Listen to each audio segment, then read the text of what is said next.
is this person eligible for full retirement at their minimum retirement age?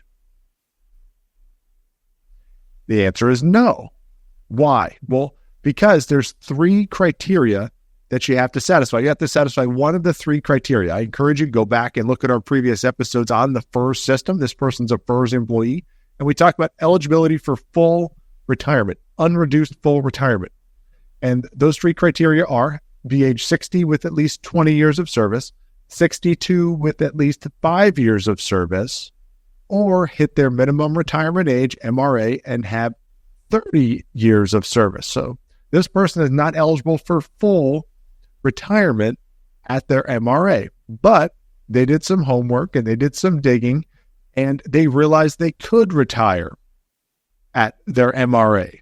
Now, how is this possible? I just said you cannot retire with full benefits if you did not satisfy one of those 3 criteria. So in this case, MRA plus 30 years of service have not yet hit 30 years of service. But what would they be eligible for? There is a provision out there called the MRA Plus 10. And what is this? This means that you can retire voluntarily early if you have hit your minimum retirement age and have at least 10 years of service, like this person does. However, there's a warning because there's a reduction in benefits depending on the age at retirement, at which time you leave. So you can leave as early as your minimum retirement age, as long as you have at least 10 years of service. However, your benefits are reduced by 5% per year that you are under the age of 62. Now, in this case, though, there's a provision that says if you have at least 20 years of service, it's 5% per year under the age of 60, because this person would be generally eligible to retire with full benefits at age 60. So in this case, they would see a permanent reduction of 5 times 3 years, or 15% in their retirement benefits. So if you did their regular pension calculation, you can go back and see how that's done. They would be reducing it by 15% because they are 3 years earlier than age 60, 3 years earlier than their first full retirement age or retirement with full benefits. So that's the first option. Now, the question is, should I retire at my MRA? You can, yes, you can, but should you? Do you want to go forward with a permanent 15% reduction in your retirement benefits?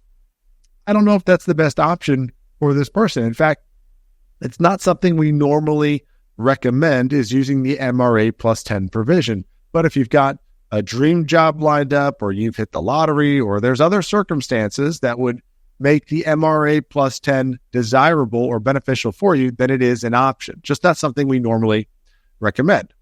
Now, what is the minimum retirement for this person? Minimum retirement for this person.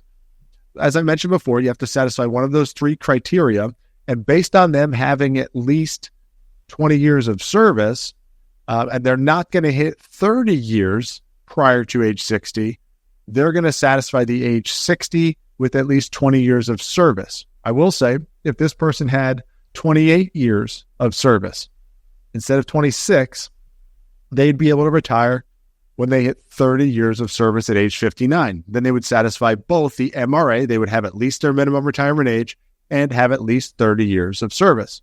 So if you can see that, it'd be a little bit different circumstance. But in this case, even if they wait till age 60, just 3 years later, they're going to have 29 years of service. So they're going to satisfy the age 60 with at least 20 years of service. So their first eligibility for full retirement, unreduced retirement, is at age 60 with about 29 years of service.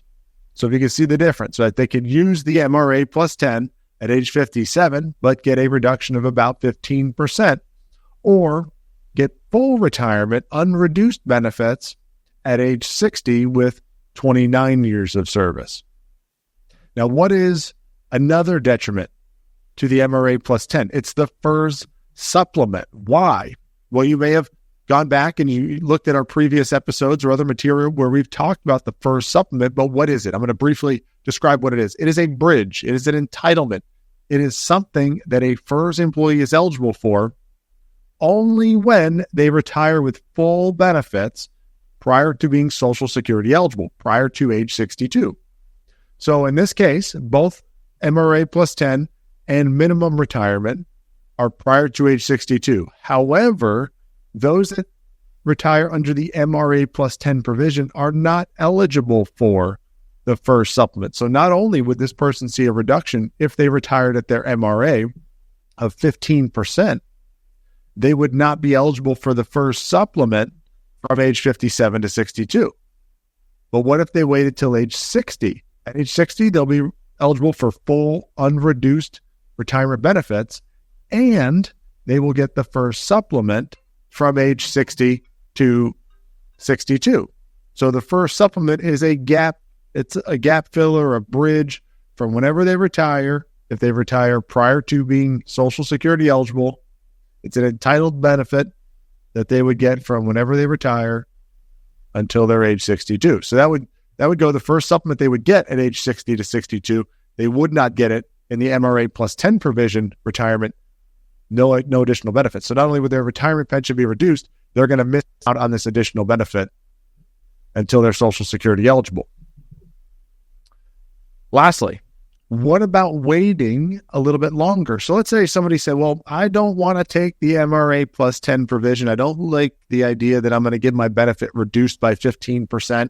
I'm going to wait until age 60 and when I'm eligible for full retirement.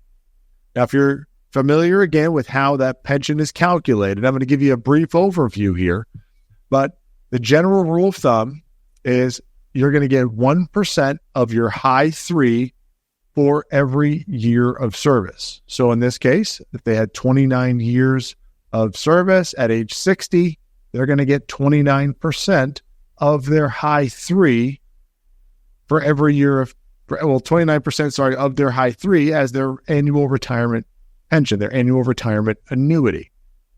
But there's a little extra caveat, right? So if you wait until age 62, it's not just 1% of your high three for every year. It turns into 1.1% for every year.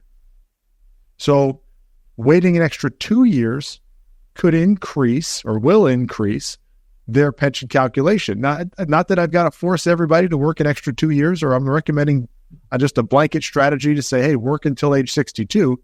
But there's a provision. If you have, you're at least 62 years old and have at least 20 years of service at the time of retirement, they're going to use a 1.1% factor instead of a 1% factor when it comes to your pension calculation. This could be a significant bump and a solid bump because it's a bigger starting point for the rest of your life. So working those extra 2 years are going to do a couple things for you if you decide to do that. Now, this person, again, the question is, should I retire at my MRA? Okay, we're going through the different strategies that they can utilize. Certainly, yes, we said they can retire at their MRA. Should they? In my opinion, probably not, because they're going to see that 15% reduction. They're first eligible at age 60, but if they're thinking to enhance their retirement benefits, why not wait until 62? Not only would you get an extra 2 years of service from 60 to 62, but you're going to get that 1.1% factor in the calculation rather than just the 1%. A little extra 10% boost. So if you are eligible to retire at 60 and you can make it till 62 and you have at least 20 years of service at that time, which again, if you're eligible to retire at age 60 with full benefits, you will have at least 20 years of service. So that extra boost could be significant. Not only those extra 2 years, like I said, but now it's 1.1 instead of 1%. So back to the person's question. Should I retire my MRA? In my opinion, remember, this is just my opinion, and this opinion is built after working with thousands of federal employees over my years of being specifically or exclusively in the federal market and speaking this language and being an expert in this industry. I do not, and I would not recommend somebody retiring in this case at their MRA if they have not hit the minimum requirements, if they're going to see a reduction in their benefits.